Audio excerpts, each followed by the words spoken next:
Bioenergy is a renewable energy produced from organic matter, otherwise known as biomass.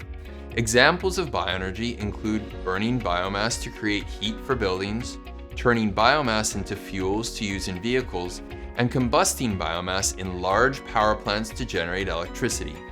The most efficient way to use biomass for energy is to directly combust it for heat, or a combination of heat and electricity. In this video, we will learn about biomass sourced from the forest as a heating fuel. Wood stoves are the simplest and oldest way to heat with biomass, though they are not the cleanest, most convenient, or the most efficient. Modern wood heating systems burn wood pellets or chips to heat clean, efficient, and fully automated biomass boilers.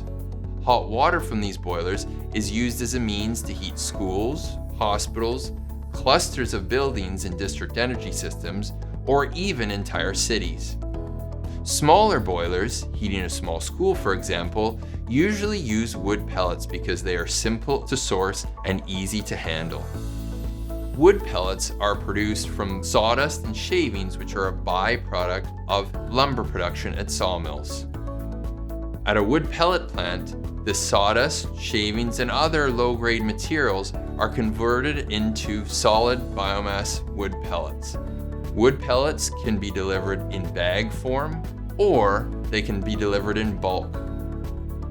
Large-scale bioheat systems, heating large buildings, or district energy systems connecting multiple buildings, often use wood chips as a heating fuel.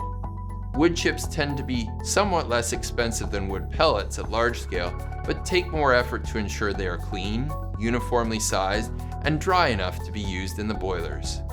Like pellet boilers, wood chip boilers are fully automated. These large-scale biomass heating systems often use combined heat and power technology to generate electricity as a co-product of heat, further improving system efficiency. Wood chips can be sourced from the residue at local sawmills. They are also produced from low-quality, non-marketable wood fiber generated through sustainable forest management practices.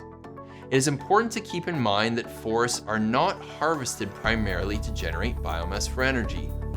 Forests are managed and ultimately harvested to produce lumber and other long-lived solid wood products, and biomass is generated as a byproduct of these operations. Bioheat creates a market for low-quality wood and enables more sustainable and ecologically focused forest management. Because biomass is inherently local fuel, biomass heating systems create local employment and opportunities and keep money spent on energy in the local economy. The use of local heating fuel stabilizes energy costs and empowers communities to make decisions about exactly where their fuel comes from and to ensure that it is sustainably sourced. Several biomass heating systems are already operating in Atlantic Canada. In Truro, Nova Scotia, the Dalhousie University Agricultural Campus is entirely heated by a biomass combined heat and power plant that also provides electricity to the Nova Scotia power grid. It is an efficient heating system that heats the entire campus. The electricity is sold back to the grid where the profits are being used to pay for the system and installation. What we're looking at is our dual fuel bin. It can hold 6 trailer loads. It's only 3 days supply. As we burn, as per the design, 2 tractor trailer loads a day. This wood coming from a sawmill used to be called waste, but now they call it residue because there's almost always a purpose. It's just if there's some place to fill that purpose. In our case, we're heating the campus here, about 40 buildings, and we're making 1 megawatt of electricity.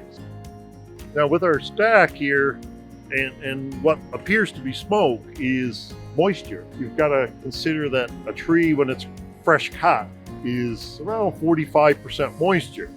So if you took and burnt that tree immediately, you'd have your heat and your energy, but you'd have also 45% moisture coming up the stack. Now, to compare this place to, say, a wood stove or a fireplace, the emissions from this stack are about the same as one wood stove. In regards to the traffic, they have made the routes quite friendly towards not just the trucks but the students. Good sidewalks so the students don't have to be near a very large area for the trucks, so they can easily get in and out and see all around in case of students. Another example of a biomass heating system can be found in Bridgewater, Nova Scotia. It uses a wood chip boiler to provide heat to the Bridgewater Provincial Court and Nova Scotia Community College's Lunenburg campus. What's good about this facility is by using wood energy, it actually helps to do better forestry because we now have a market for that small wood. And a lot of the forests in the Maritimes are at a young stage, are too thick. And we need to space out those trees so they can grow bigger and also have more vigor. For this current installation, the wood comes from Western Wood Lodge Services. They're a co-op in Western Nova Scotia and they do ecological forestry. We deliver around 1 load of wood chips per week. In this facility, there's nobody here that runs the system. It's all automated and we can remotely check how the system works from our homes, from our phones, and it will send up a notification if there's something wrong. But in regular maintenance, we only have one person coming here once a month to take out the ash, and that's it. So it's very low maintenance. By installing this wood energy plant, we replace fossil fuel and we replace around 95% of the emissions. With comparison with gas and oil, these facilities do a current savings of 15 to 20% at the current prices. So the tie into a biomass system is very simple. All the boilers that are already into the facility stays as is. There's nothing changed except we just simply tie into the supply and the return water of their system. We did that in 48 hours with minimal disturbance. So there's no mixing of water from our system to their system. We're just heating one side of the heat exchanger and we're heating through that heat exchanger, they're supplying a return on the other side. We put a metering system, kind of like electricity, but it's heat delivered to the system is from the flow of the water and the difference between the supply and the return. And we measure that in kilowatt hours and we send them a bill monthly like an energy provider would. So basically, they only pay for what they use. Normally, we size the boiler to take over 90 to 95% of the heat load. There's no maintenance for the building owners on our end because we take care of the biomass facility. For this specific facility, there's an energy saving, but also a maintenance savings.